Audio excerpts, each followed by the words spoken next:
What's happening, people?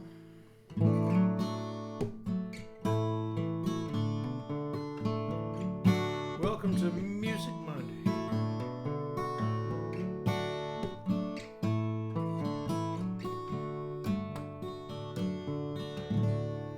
Music Monday it is, and we've been on the Wade album, but I am going to jump off track today and grab this latest single that just came out. Fan song. So Music Monday is going to be fan song. So what's this song about? Well, first of all, I got to tell you, I wrote this song back in the early, mid-90s and completely forgot about it. It never made an album. It's just one of those ones that kind of got put on the back burner. Great tune. And I never got about it. And one day I was just thumbing through my notebook and I happened to find the original lyric sheet for it. And I said, golly, I got to get back and redo this.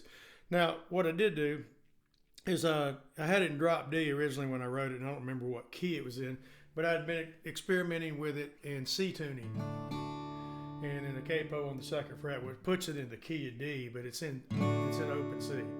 So I changed that because I didn't like the original way, and maybe that's why I never recorded it, because I wasn't that crazy about the music. So once I got that mapped out, I came back and recut it, and we finally got it put out after, gosh, man, 30 years. It took 30 years to get this one out. You know, sometimes I write them in 15 minutes and record them in a week, and sometimes I write them and it takes 30 years to get them out. All right, so what's it about? This is a cool song on a number of fronts. First thing I can remember, I don't remember where I was when I wrote it, but I do remember this song is about my first childhood memory. And my first childhood memory was about 4 years old, being at Deerwood and Brevard, when my parents had just moved up from Texas, and my dad had bought that place and was taking it over. And we'd gotten through one of our first summers with the boys being there. And when camp was over, my dad would have a 1 week before school started where he did this thing called football camp. And we would have 4 or 5 different high school football teams come in and rent out the whole place. And we'd put them up, feed them 3 squares a day, and they would practice. I mean, like knock down, drag out high school football camp for a whole week. And then at the end of that week, they would all scrimmage each other. So this is a time when this is my first memory, the first thing I can remember ever in my life.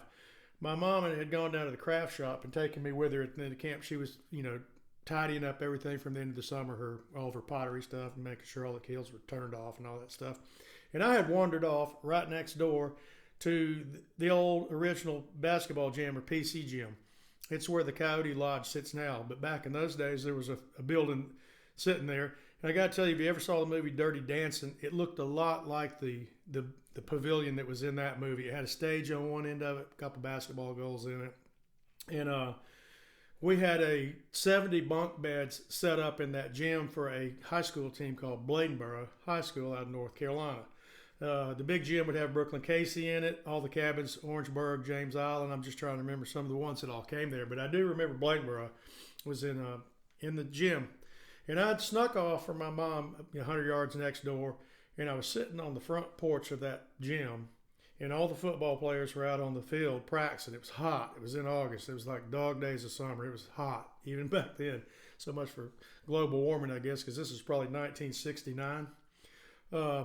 And they had those old 1950s oscillating fans sitting on the floor, and there were all those bunk beds were, because there's no AC. And 4 or 5 of them, and they were spinning, and they were making this kind of really cool sound that I remember on the floor. And there was no one else in there. And then I was sitting there, and I remember watching a carpenter bee chewing a hole in one of the 2x4s on the front porch. And I was just fascinated with how that bee could chew a hole in that thing. Sawdust was dripping out of it.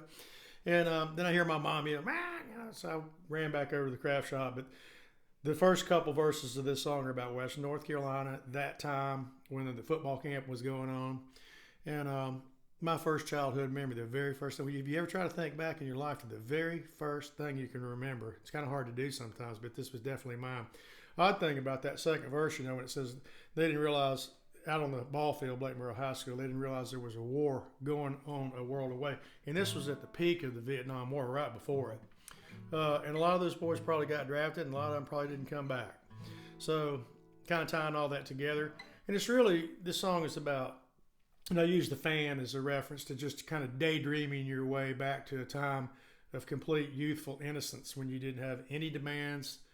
You didn't, you hadn't grown up and the weight of the world dumped on your shoulders yet. you know. And if you could, it's a peaceful place to get back to when you're so young and naive, really, that you don't even have any fear. That's what it says in the first verse. Too young to be scared. You know, when you're little, you don't realize how frightening things can be, or sometimes you don't realize how difficult things can be. Well, when you have that youthful innocence. So that's what we got today. Killer tune I wrote a long time ago, and I'm so glad we finally got it put out, called Fan Song. The recording of this, like I said, it's an open. See, if you guys want to learn it, join my Patreon membership, and I'll show you. Because, like I said, the first thing you got to tune it into a C. Put a capo on the 2nd fret, so that it's not like standard chords.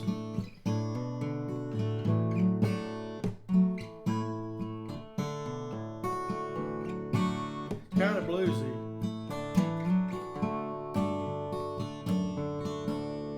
Gene Bass puts down some of the best Charlie Watts hi-hat groove on this song I've ever heard. Meyer adds some just slinky, hot, southern, end of the summer slide guitar on it.